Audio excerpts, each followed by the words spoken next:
नमस्कार दोस्तों, मैं हूं यश तिवारी। आप देख रहे हैं क्रिकेट फटाफट का 1013वां एपिसोड। आज 20 जुलाई की तारीख है और रोज की तरह आज भी आईपीएल को लेकर दिन भर की 10 बड़ी खबरें हम आपकी स्क्रीन पर परोसेंगे। स्पेशली दोस्तों चेन्नई के कैंप से बड़ी अपडेट है। 2024 के आईपीएल में चेन्नई का नया कप्तान लगभग तय है। आज उस कप्तान का, उस नए प्लेयर का नाम बताएंगे। एंड तक वीडियो को देखना दोस्तों, वीडियो को लाइक और शेयर जरूर करना। 2023 का आईपीएल बेशक खत्म हो चुका हो, लेकिन 2024 के आईपीएल को लेकर, एशिया कप और वर्ल्ड कप को लेकर हर रोज बड़ी रिपोर्ट्स जो आ रही है, ब्रेकिंग न्यूज जो आ रही है, सबसे पहले हम दे रहे हैं। चैनल को सब्सक्राइब नहीं किया तो कर लो, सब्सक्राइब का बटन नीचे फटाफट हिट करो और बेल आइकन दबाओ। चलिए दोस्तों शुरुआत कर लेते हैं इस वीडियो की आज दिन भर की पहली बड़ी रिपोर्ट के हवाले से। तो ये खबर आ रही है इंग्लैंड से। आईपीएल ने भारत को, इंडिया को, बीसीसीआई को खूब सक्सेस दी, लेकिन भैया इसका जो नुकसान हुआ है ना, वो इंग्लैंड को हो गया है। इंग्लिश क्रिकेट बोर्ड भारी नुकसान में है। आईपीएल की सक्सेस के चलते इंग्लिश क्रिकेट बोर्ड की दो बड़ी लीग, T20 ब्लास्ट और द 100, ये दोनों ही लीगें भारी नुकसान में चल रही है।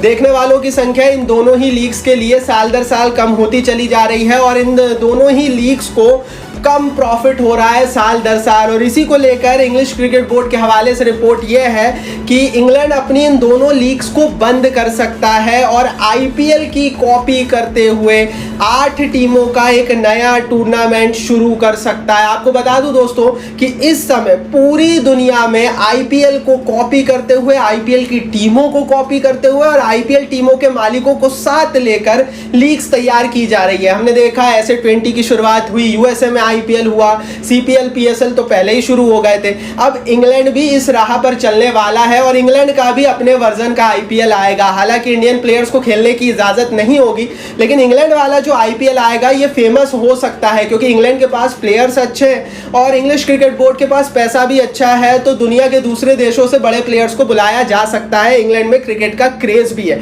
एंड दैट्स व्हाई भैया इंग्लैंड अब अपनी नई लीग शुरू करेगा, हमारे देश के आईपीएल को कॉपी करेगा। एक जमाने में जिस देश ने हम पर राज किया वो हमें कॉपी कर कर पैसा कमाएगा। यही तो भैया हिंदुस्तान की बात है, हिंदुस्तान की शान है, इंडिया के लिए लायक बनता है। चलिए दोस्तों आगे बढ़ते हैं, आज से बात करते हैं दिन भर की दूसरी बड़ी रिपोर्ट की। तो ये खबर आ रही है आईपीएल की नीलामी को लेकर। 2024 की नीलामी में अभी समय है, लेकिन 2-3 बड़ी अपडेट कल शाम को आईपीएल की नीलामी के हवाले से निकल कर आई, जिसमें जो सबसे बड़ी अपडेट है आईपीएल नीलामी की तारीखों को लेकर है। हमने पिछले साल देखा था कि 23 तारीख को, 23 दिसंबर 2022 को नीलामी की प्रक्रिया हुई थी और इस नीलामी की प्रक्रिया से पिछले साल टीमें खुश नहीं थी क्योंकि क्रिसमस के चलते बहुत सारे देशों के जो प्लेयर्स थे, मैनेजमेंट के लोग थे, वो नीलामी के लिए उपलब्ध नहीं हो पाए थे। रिकी पॉन्टिंग नहीं आ पाए, तमाम देशों के कोचेस नहीं आ पाए थे। अब बीसीसीआई टारगेट कर रहा है कि नीलामी को लेट दिसंबर में ही किया जाएगा, लेकिन क्रिसमस से थोड़ा दूरी पर किया जाएगा और साउथ अफ्रीका जो सीरीज दिसंबर में होने वाली है उसके साथ नीलामी के क्लैश को रोका जाएगा। जाहिर है दिसंबर की 1 तारीख अब बीसीसीआई को तय करनी है। रिपोर्टेडली 17-18 दिसंबर को नीलामी हो सकती है। अगर मैं शहरों की बात करूं तो पिछले साल की नीलामी कोची में हुई थी, इस साल की नीलामी कोची, कोलकाता, मुंबई, दिल्ली, अहमदाबाद, इन 5 शहरों में से किसी एक जगह पर हो सकती है। अब कहां पर भी नीलामी हो यार, देखो उसका इतना कोई इंपैक्ट और फर्क पड़ता नहीं है, लेकिन इतना जरूर है कि नीलामी की तारीखें तय करती है कि कौन सा खिलाड़ी कितने में बिकेगा। क्योंकि अगर साउथ अफ्रीका सीरीज के तुरंत बाद नीलामी होती है तो साउथ अफ्रीका सीरीज में प्रदर्शन करने वाले अफ्रीकी प्लेयर्स को नीलामी में फायदा मिलेगा।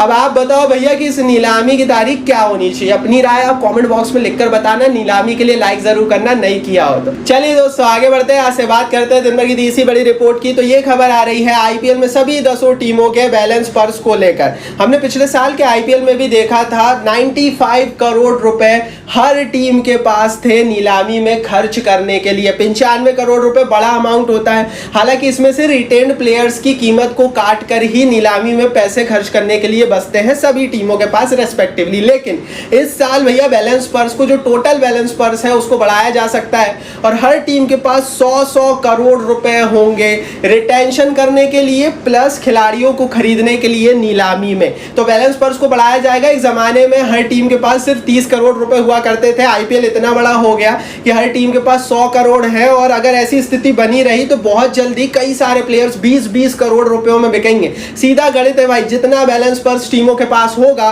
प्लेयर के बिकने की जो एवरेज हाईएस्ट प्राइस है वो बढ़ती चली जाएगी। एंड इस साल हमने देखा कि जब 23 तारीख को 2022 में पिछले साल की नीलामी हुई तो सैम करन 18.5 करोड़ रुपए में इतिहास के सबसे महंगे खिलाड़ी बन गए, और इस साल ये रिकॉर्ड टूट भी सकता है। आगे बढ़ते हैं दोस्तों, यहाँ से बात करते हैं दिन भर की चौथी बड़ी रिपोर्ट की, लेकिन उससे पहले टेलीग्राम पर हमें जरूर फॉलो कर लेना। मैंने डिस्क्रिप्शन बॉक्स में लिंक डाल दिया, आपको मजा आ जाएगा दोस्तों, क्योंकि आईपीएल हो, वर्ल्ड कप हो, एशिया कप हो, सब कुछ हम अभी से कवर कर रहे हैं और सारी रिपोर्ट सबसे पहले अभी से ही आपको मिल जाएगी। साथ ही भैया एक्साइटिंग फैंटेसी टीमें, क्विज, पोल्स आपको देखने को मिलेंगे, मजा आ जाएगा। पूरा जैम पैक क्रिकेट का जो क्राउड है और क्रिकेट का जो कहना ना जूस है वो हमको हमारे टेलीग्राम चैनल पर मिलेगा, लिंक डिस्क्रिप्शन में, चले जाओ। चलिए दोस्तों आगे बढ़ते हैं, यहाँ से बात करते हैं दिन भर की चौथी बड़ी रिपोर्ट की। तो एशिया कप का शेड्यूल आ चुका है, हालांकि अभी सिर्फ शुरुआती ग्रुप स्टेज के मैचेस का शेड्यूल रिवील किया गया है और उसके बाद जो लीग स्टेज के बाद जो सुपर फोर्स होंगे और उसके बाद जो फाइनल होंगे वो बाद में डिसाइड होंगे। लेकिन इस समय आप शेड्यूल देख पा रहे होंगे, भारत पाकिस्तान का मैच मैंने आपको कल ही बोल दिया था 2 सितंबर को कैंडी में, तो वही भारत नेपाल का मैच 4 सितंबर को कैंडी में होने वाला है। इंडिया के दोनों मैचेस कैंडी में रखे गए हैं। आपको बता दूं इस साल का एशिया कप, जैसा कि हमने कहा था, सिर्फ 4-5 मैचेस ही पाकिस्तान में रखे गए हैं और बाकी सारे मैचेस श्रीलंका में होंगे। हाइब्रिड मॉडल पर एशिया कप हो रहा है और पाकिस्तान ने जितनी भी कह लेना कि रोना गाना किया, शिकायतें की, वो कुछ काम नहीं आई, क्योंकि जैसा शेड्यूल बीसीसीआई चाहता था वैसा ही तैयार हुआ है। अब आप बताओ भैया कि क्या इंडिया जीतेगा इस साल का एशिया कप? मुझे तो पक्का विश्वास है। आप अपनी राय कमेंट बॉक्स में लिखना, कारण बताना कौन सी टीम क्यों जीतेगी। चलिए दोस्तों आगे बढ़ते हैं, यहाँ से बात करते हैं अब दिन भर की 5वीं बड़ी रिपोर्ट की। तो ये खबर भी एशिया कप को लेकर आ रही है और ये रिपोर्ट बहुत अच्छी है हर क्रिकेट प्रेमी, हर क्रिकेट फैन के लिए। इंडिया पाकिस्तान के बीच इस साल के एशिया कप में कुल 3 मुकाबले खेले जा सकते हैं। दरअसल दोस्तों ग्रुप स्टेज में तो भारत पाकिस्तान 2 तारीख को भिड़ेगी, लेकिन जो दूसरा मुकाबला इसी साल के एशिया कप में भारत पाकिस्तान के बीच हो सकता है वो सुपर 4 में भी हो सकता है और फिर फाइनल में भी हो सकता है। तो मिनिमम 2 मुकाबले तो कंफर्म है। हो सकता है अगर थोड़ा बहुत शेड्यूल ऊपर नीचे हुआ तो तीसरा मुकाबला भी हो जाए, लेकिन अभी तक की स्थिति में ये जो एशिया कप रहेगा जो कि सितंबर में होगा, सितंबर की स्टार्टिंग में होगा, लास्ट वीक ऑफ अगस्त में शुरू होगा, ये बहुत कुछ लेकर आएगा हिंदुस्तान की टीम के लिए, इंडिया पाकिस्तान के लिए। क्योंकि आपको एक चीज और बता दूं दोस्तों कि ये जो एशिया कप है इसके बाद वर्ल्ड कप होना है और वर्ल्ड कप में भी इंडिया पाकिस्तान मैच होना है। इस एशिया कप के बाद एशियन गेम्स होंगे और वहां पर भी इंडिया पाकिस्तान मैच होना है। तो खूब सारे इंडिया पाकिस्तान मैचेस हमें देखने को मिलेंगे। सिर्फ एशिया कप में 3 होने वाले हैं। बाकी आप इस पर अपनी राय कमेंट बॉक्स में जरूर बताना। आगे बढ़ते हैं दोस्तों, बात करते हैं दिन भर की 6वीं बड़ी रिपोर्ट की। तो ये खबर भी आ रही है एशिया कप को लेकर। इस समय भारत की स्क्वाड का सभी को इंतजार है कि आखिर वो 15 सदस्य कौन होंगे जो भारत का प्रतिनिधित्व करेंगे एशिया कप में। लेकिन इस स्क्वाड के ऐलान से पहले बीसीसीआई के सामने 3 बड़ी चुनौती है जिसका सामना इस समय बीसीसीआई कर रही है। ये 3 चुनौती है दोस्तों केएल राहुल, जसप्रीत बुमराह और श्रेयस अय्यर को लेकर। जसप्रीत बुमराह और श्रेयस अय्यर के ऊपर तो अभी सवाल है, लेकिन जो सबसे बड़ा सवाल खड़ा हो गया है वो केएल राहुल को लेकर हो गया है। ये तीनों को हमने देखा था कि आईपीएल नहीं खेल पाए थे। केएल राहुल आईपीएल के बीच में चोटिल हुए थे, श्रेयस अय्यर, बुमराह पहले ही चोट के चलते आईपीएल से आउट हुए थे।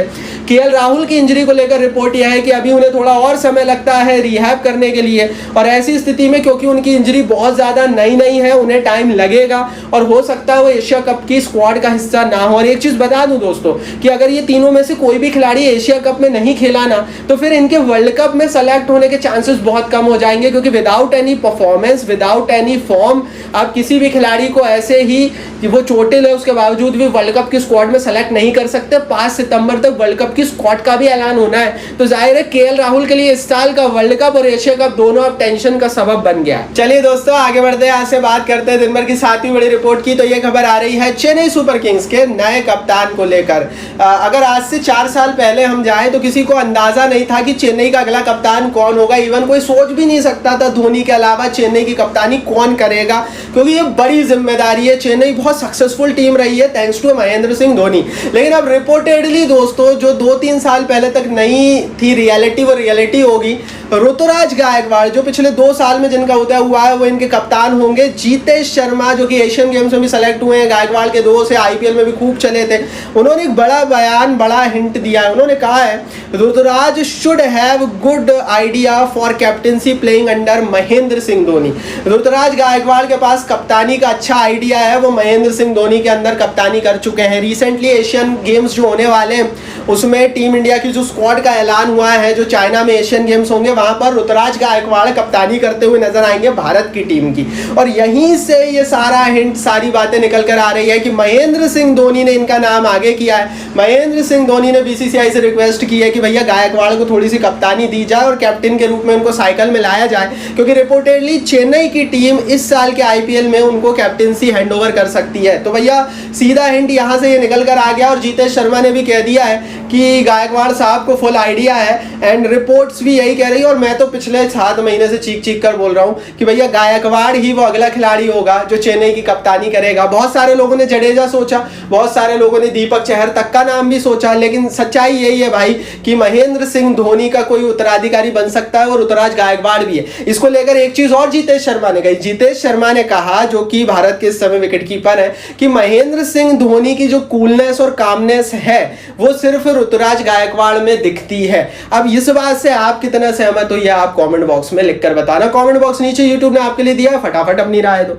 चलिए दोस्तों आगे बढ़ते हैं, यहाँ से बात करते हैं दिन भर की 8वीं बड़ी खबर की। तो ये रिपोर्ट आ रही है श्रेयस अय्यर और जसप्रीत बुमराह के हवाले से। इन दोनों की फिटनेस को लेकर सवाल है। दोनों ने आईपीएल मिस किया था सिर्फ इसलिए कि ये दोनों एशिया कप खेल सके, वर्ल्ड कप खेल सके। अब रिपोर्ट अय्यर को लेकर यह है भैया कि वो आयरलैंड सीरीज जो होने वाली, जो एशिया कप से तुरंत पहले होगी, उसमें वापसी कर सकते हैं भारत की स्क्वाड में। अच्छी खबर यह है कि उनकी रिहैब चल रहा है और इनकी वापसी के चांसेस अच्छे हैं। लेकिन जो सबसे अच्छी खबर निकल कर आई है और जिस खबर के लिए लाइक बनता है वो आई है भैया जसप्रीत बुमराह के हवाले से। जसप्रीत बुमराह ट्रेनिंग कर रहे हैं, इस समय प्रैक्टिस कर रहे हैं। एक लंबी इंजरी हुई थी, पिछले साल सितंबर में बाहर हुए थे, लाइफ थ्रेटनिंग इंजरी थी, पूरे करियर को थ्रेट कर सकती थी।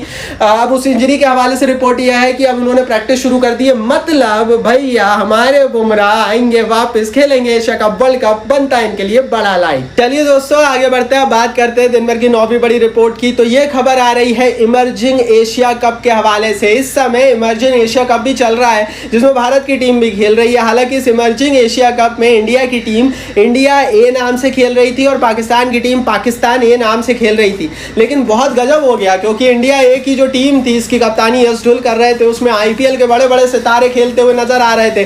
साई सुदर्शन खेल रहे थे, हंगरगेकर खेल रहे थे। 8 विकेट से रौन दिया पाकिस्तान को। सुदर्शन साहब ने 104 रनों की पारी खेली और पाकिस्तान को बता दिया कि ना सिर्फ आज हमारा फ्यूचर भी कितना आगे है, और पाकिस्तान को बता दिया कि कितने गले तक पाकिस्तान में पानी भर चुका है। भैया अगर आपके यंगस्टर इस तरह का प्रदर्शन कर रहे हैं तो आगे जाकर यही प्लेयर्स, यही यंग खिलाड़ी नेशनल टीम में इंटरनेशनल क्रिकेट खेलेंगे, और अगर वो इस लेवल का प्रदर्शन करेंगे तो जाहिर है पाकिस्तान की टीम आगे भी परेशान रहेगी। तो ये जो इमर्जिंग एशिया कप हो रहा है ना, इसमें इंडिया की धाक बनती हुई दिख रही है। और इस एशिया कप के लिए लाइक नहीं किया है तो कर देना, भारत बहुत तगड़ा खेल रही है। चलिए दोस्तों आगे बढ़ते हैं, अब यहाँ से बात करते हैं दिन भर की 10वीं बड़ी रिपोर्ट की। तो ये खबर आ रही है दूसरे टेस्ट को लेकर। इंडिया वेस्ट इंडीज के बीच आज खेला जाएगा दूसरा ऑफिशियल टेस्ट मैच। हालांकि ये टेस्ट मैच बोरिंग हो रहे हैं, मुझे पता है, और इसका रीजन दोस्तों ये है कि जो 70-80% वेस्ट इंडीज की टीम है उसको कोई जानता नहीं है। प्लेयर्स उस लेवल के है ही नहीं कि वो इंडिया जैसी टीम के सामने compete कर पाए। एंड दैट्स व्हाई भैया ये वाला जो टेस्ट मैच भी रहने वाला है ना, इसमें इंडिया का अपर हैंड रहने वाला है, इंडिया जीतने वाला है, बहुत ताकत रहेगी इंडिया की इस टेस्ट मैच में भी। बाकी आप बताओ यार, ये वेस्ट इंडीज क्रिकेट का जो हाल हुआ है इसके पीछे जिम्मेदार कौन है, क्या प्लेयर्स या फिर बोर्ड? अपनी राय आप इस पर कमेंट बॉक्स में लिखकर बताना। आज शाम 7:30 बजे से टेस्ट मैच भी देखना। ये थी भैया दिन भर की 10 बड़ी खबरें। अब टेलीग्राम पर जरूर फॉलो कर लो, ज्वाइन कर लो, लिंक डिस्क्रिप्शन बॉक्स में डाल दिए। इस वीडियो को लाइक और शेयर कर दो अपने हर आईपीएल और क्रिकेट फैन के साथ, और चैनल को सब्सक्राइब नहीं किया तो सब्सक्राइब बटन नीचे फटाफट हिट कर बेल आइकन दबाओ।